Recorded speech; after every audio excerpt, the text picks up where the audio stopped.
Final Fantasy Tactics Chronicles. See, I never played the original Final Fantasy Tactics, and that's largely because of Final Fantasy Tactics Advance. I played that. I thought it was okay, and and then I never felt the need to go backwards or play the sequel.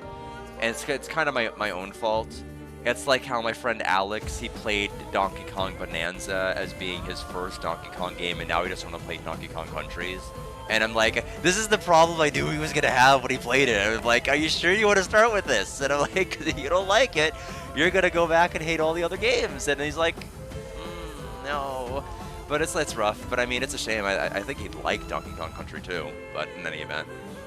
It's your favorite Final Fantasy? I did not know that. My favorite is still 1. Then it's gonna be 4, although it's definitely not 4J. We learned that when I played the PlayStation 1 version. It's not 4J. It's 4US. 4US is gonna be the definitive. Then FF7, and then FF6, kind of in that order. But I really just find 1 so replayable. It's so good in that regard. There's so many different ways you can play it and re-experience it.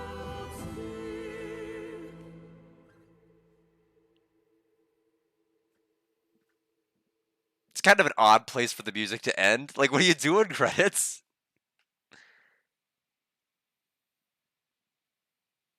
Meme 4 of the same job run. Yeah, I try to vary up the jobs each time I play it. I never wanna have the exact same playthrough.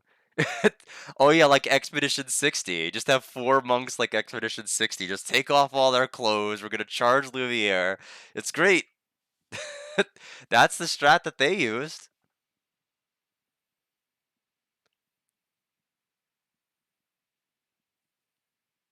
I don't know. I don't know what is wrong with this game's music though, because it cut off there's what absolutely like 40 seconds of dead silence here, and some music areas had looping issues. Like whenever I was at Monaco Station, Monaco's theme didn't loop. None of the battle themes in the snow areas looped. It's just odd, very odd. They thanked the player. Um. So yeah. Expedition 33, where do they keep my save at right now? In Lumiere? Okay, we need to kind of have good mood music to kind of go through all of this. Oh, we're in Lumiere. We're gonna go back to the continents. And just have the peaceful world map of Act 3 music play in the background while I give my thoughts. And so, while I give my thoughts, I've got to address the elephant in the room. Back on August 2nd, 2025, I played Expedition 33. And I uploaded my thoughts after 2 hours of gameplay in basically like a rant format to my YouTube channel. It got 0 likes, 14 dislikes. Universally beloved by everybody. Granted, it was just me like thrashing the game for like 4 minutes. It wasn't really like a very eloquent review. How could it be? I only played like 2 hours of the game and just gave up on it. And so I have to. The main reason I came back is because I played this game off stream. But if you are a streamer and you're playing a game and you're having a miserable time with the game, and you have viewers that are going to watch you have a miserable time with the game, I think there's some level of moral obligation to just stop playing it. Like, swallow your pride. Like, take the L from the game and just stop. Because I feel like I had 2 choices. I could either persist and get increasingly incensed, or I could kind of go out, rant about the game, and leave. I've been putting like thought videos on YouTube for like 5 years across a variety of consoles. I rated Wyvern Tales on the Atari Lynx, the actual cartridge of Wyvern Tales on it, as well as like a bunch of things across different consoles. The only video I posted that ever got any sort of widespread attention. I do want to talk about the game. Yeah, so Silksong, I actually don't know a whole lot about Silksong. I had to look up Hollow Knight because I thought it was like Hollow Knight Dark Souls. It sounds like a Dark Souls game. I really like knew so little about what any of this stuff was. So I had to look up a video. I'm like, oh, okay, it's like Bug Fables, except you're doing a Metroidvania instead. I guess is kind of how it works. I don't know if I'm gonna play those games. I've never really been I've never really been a fan of Metroidvania games. But anyway, I hope you do like it whenever you get to that. But let's talk about the game. Let's start with the strongest part of Expedition 33. Um, with music is second. Music is like the second highest point. The number one highest point is by far combat. The it's what I would probably score just on combat alone, 92 out of 100. It is probably the best combat I've played out of anything, and it has a high bar to really clear for that. Because the fact of the matter is, I don't like timed button hits in RPGs. It's something I've historically never really liked. It's been up to this point almost the lowest common denominator of having human input and engaging in the game with combat. And when I play RPGs and I grind, I like being able to have grinding be so simple. I can do something on my other computer, play another game, do taxes, listen to music, or do other things while like button pressing on the controller on the side. And these timed hit games traditionally do not afford you the luxury of being able to do that. So for combat that demands much of the player, I expect quite a lot. If you're going to be like, okay, if I need to give my utmost attention to every single battle, I need to be thoroughly engaged, and I was. The reason why the combat is so brilliant is, and I talked about this during the final thoughts, or at least leading into Lumiere before we beat the final boss, is I like the fact that it takes one of the worst aspects of FF9 and turns it into something brilliant. Now, all of the Final Fantasies 1 through 6 were pretty diverse gameplay-wise in a number of respects, but FF7, when you had materia, you could level up the materia, and then you could slap that onto any new character you wanted, and that character could go from not being battle ready to battle ready. With FF8, you could grind GFs, get AP for them, and then slap those GFs to the character. They're now battle ready. When I played FF9, the biggest criticism I really had of it is that you would get new characters, and like you would have character number one have to extract AP from gain AP to learn a skill from a weapon, skill from armor, skill from accessory in order for them to be ready. All of a sudden, Amarant joins your party. Okay, new character, I want to try them out.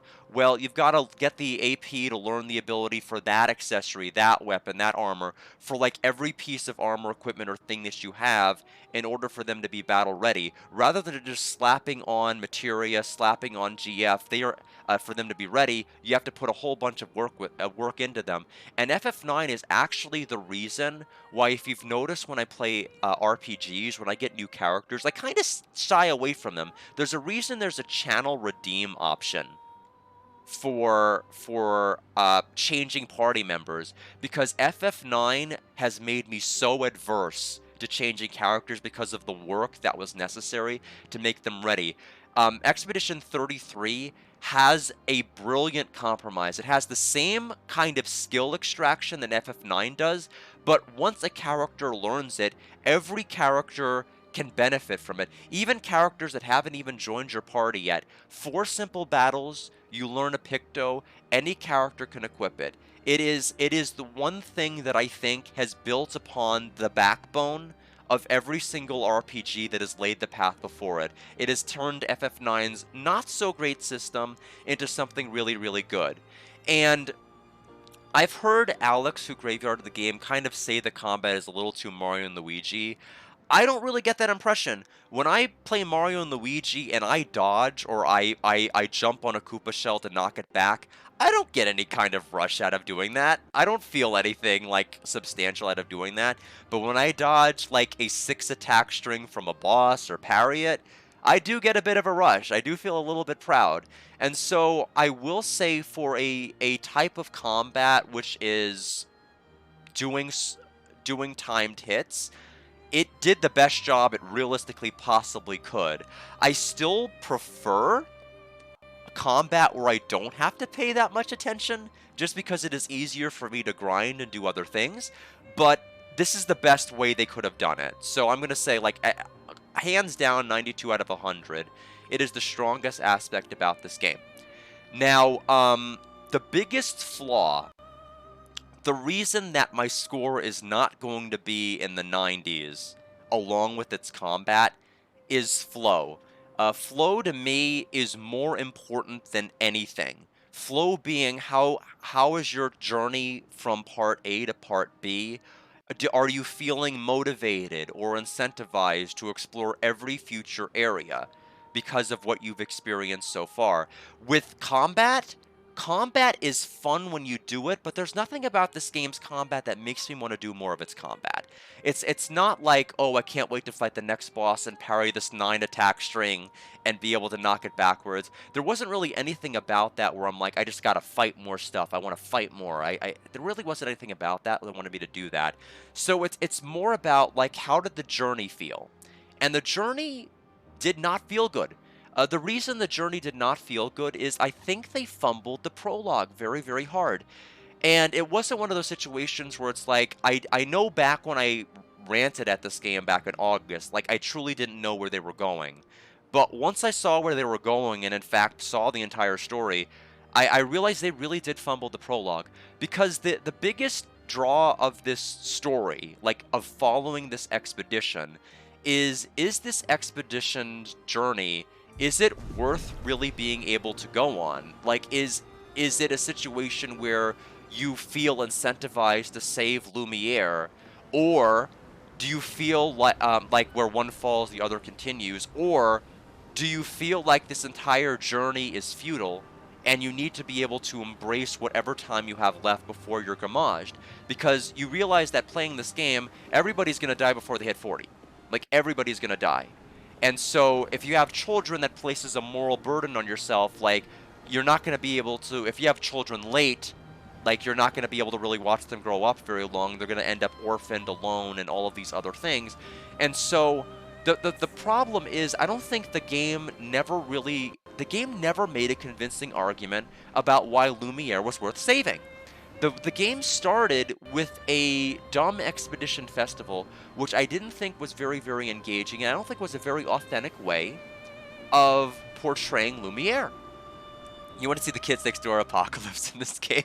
Well, I don't know how that would have worked out.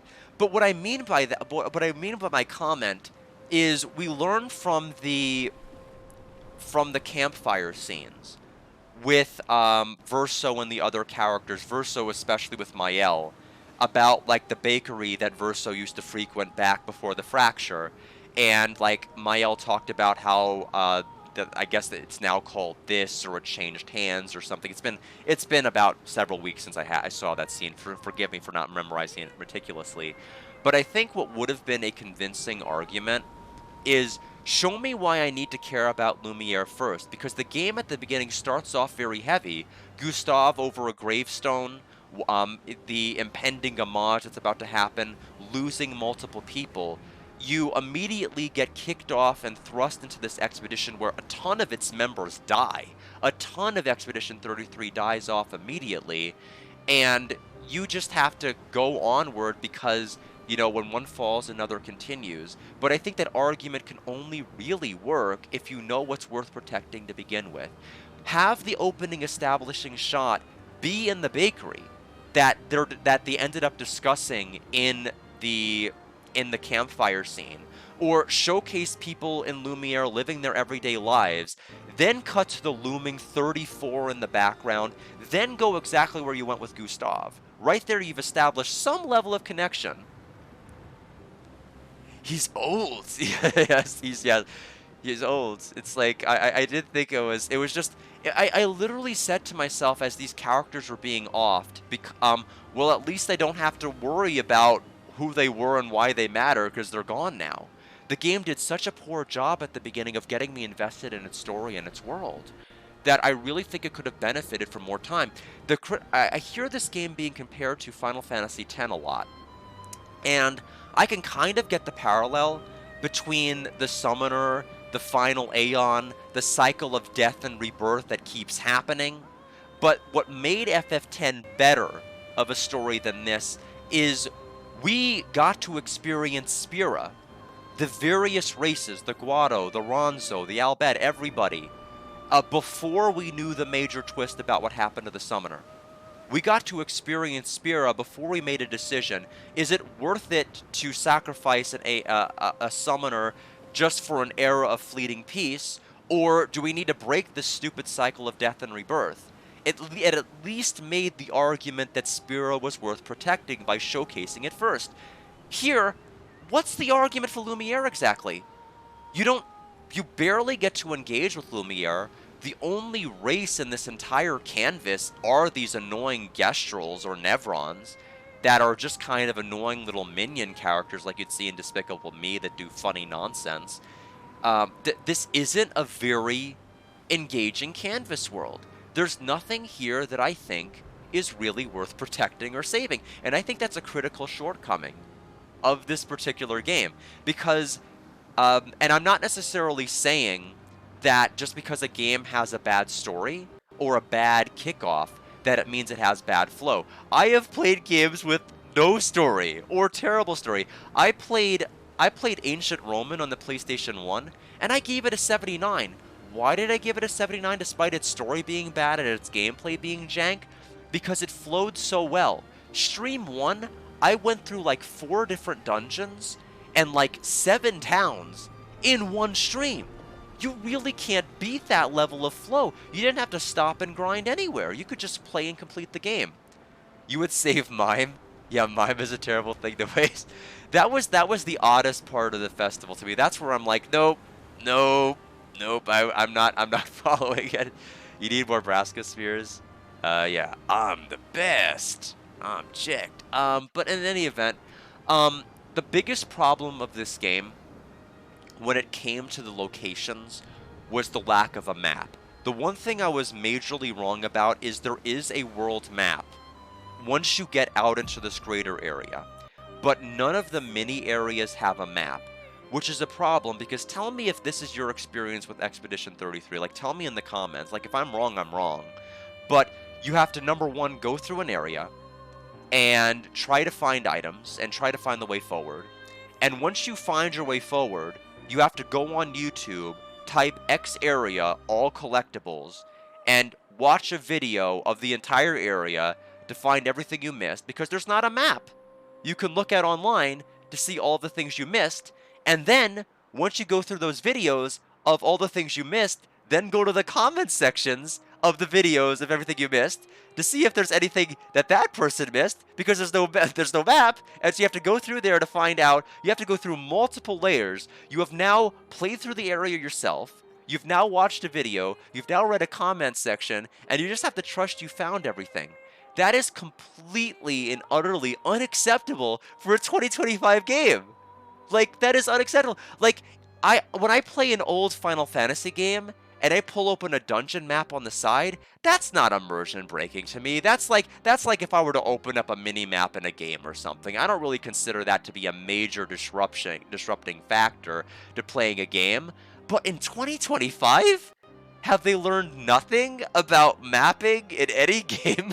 To where that should not be how you experience the world. There were so many areas I got completely and utterly lost. There was actually an area where I entered a wide space. There was a grapple ring on the right, and there were footsteps on the left, like footholds rather. And I went to the right and got spit out on the left. I got confused and went back on the left, got spit out on the right, kind of went around in circles for 25 minutes until I realized the way forward was actually forward and to the right. It didn't have anything to do with the foothold. It didn't have anything to do with the grapple, but you just get completely and utterly lost. And when you look at games like Super Mario RPG, let's say you're playing it for 2.5 hours, and you kind of sit down for a while. It's like, what do I want to do here? Do I want to go another dungeon or area? It might take 10 or 15 minutes to complete. Sure, I've got another 10 or 15 minutes in me. But when you play this game, go through an area, go through a video, go through a comment section to get everything you've missed, how incentivized are you going to be to want to go through the next area and do all of that? that is definitely not going to take you 10 to 15 minutes. It's going to take you longer to go through another video and feel your way through an area. And so that was this game's critical flaw, is every time I made it through an area, I got tired. I got immediately tired because I'm like, I went online, I looked at this video, I looked at this comment section, and I did not want to do that again for another area. So the reason that it took me so long from August 2nd to this point is because I had to take so many breaks because I got so turned off of playing the game. And so even if you have the highest heights of a combat system, like I will defend this combat system from anybody who says it's not good. Like I will make a huge argument as a proponent for it. But of a game, I feel like if you're playing a game, you're playing it mainly for entertainment. You're playing it for to be entertained and to take up a certain amount of your time. I feel like if you are playing a game and you're sick of playing it after 15 minutes to an hour because of all the work involved on being able to search for all of these items instead of having a convenient map, we are expeditioners. We should be making maps. We should be making maps. Like, what kind of expedition doesn't take a map? Like, what are you doing, Expedition 33? Yeah, I guess you're gonna need like an official guide or something, but like this is not how I would have envisioned a 2025 game to kick things off. And so, there were also some choices in the game that I thought were odd.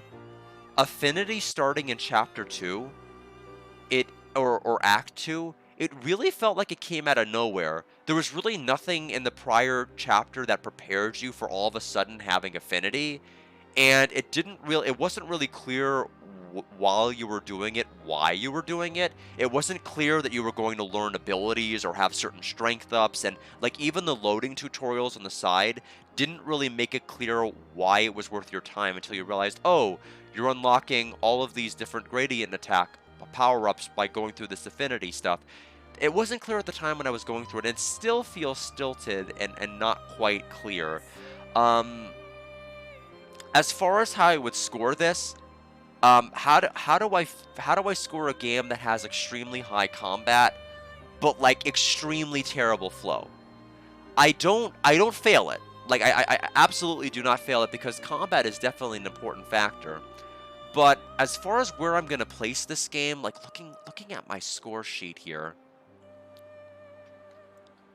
I know Waka Waka Puyo Puyo Dungeon recently made it to a 75. Arc the Lad 1 made it to a 76. Castlevania Lament of Innocence made it to a 76.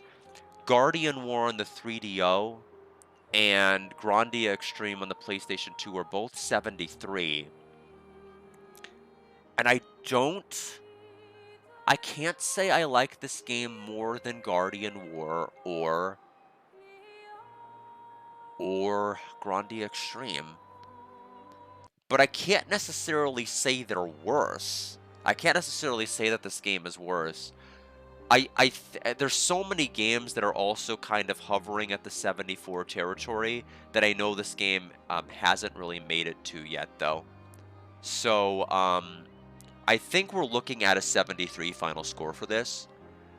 So it's not, to me, it's still not Game of the Year, but it's not a 49. Like, it's not a 49. I was dead wrong to have painted this game. Ha! The pun I made. As a 49. But it is, in fact, a 73. It is, in fact, a 73 to me, as far as its final score. It's not quite a solid enough game for me to give a thumbs up to. It doesn't hit the 80 of a must-play. It's a game that is so-so and all right. It's really a wiggle room where it's just going to be like, it really depends on how you feel. If you don't mind going online and looking at videos and looking at comment sections to make sure you found everything, and, you know, getting lost in every single different area for at least a little bit because there's no map, then you might like the game okay, because the combat is great. Combat is great. It's so good to put all of those Pictos to work in Act 3 because it's so easy to grind and level them up.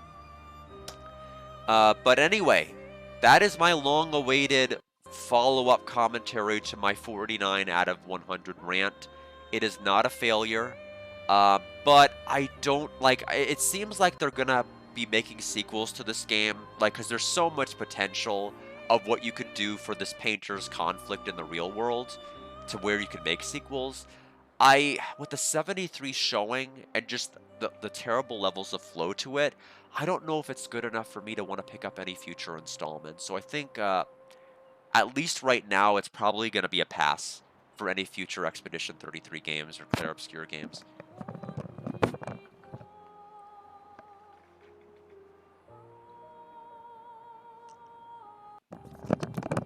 Sorry, my illness was getting in the way there. I just needed to quickly reach for a tissue. But in any event, we need a sequel about the writers, producers, directors. Yes. Anyway, that's gonna be that. I'm starting to experience more issues with my COVID 33, and I have to get off before I get gamaged. Thanks everybody for stopping by. Thank you, Running Wild Video, for keeping me company. You have a good rest of your day.